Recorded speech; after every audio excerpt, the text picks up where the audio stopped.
તમે બળદ થઈને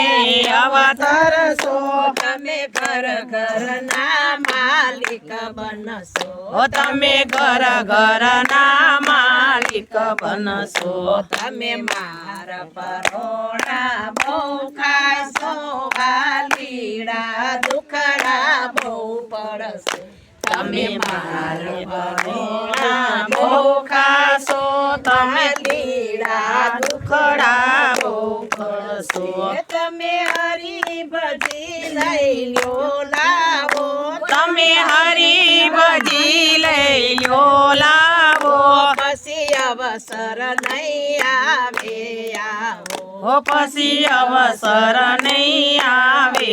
આવો તમે વાઘવરું થઈ અવતરશો તમે વાઘવરું થઈ અવતરશો તમે મન વગડામાં ભટકશો તમે મન વગડામાં ભટકશો તમે ઘોડી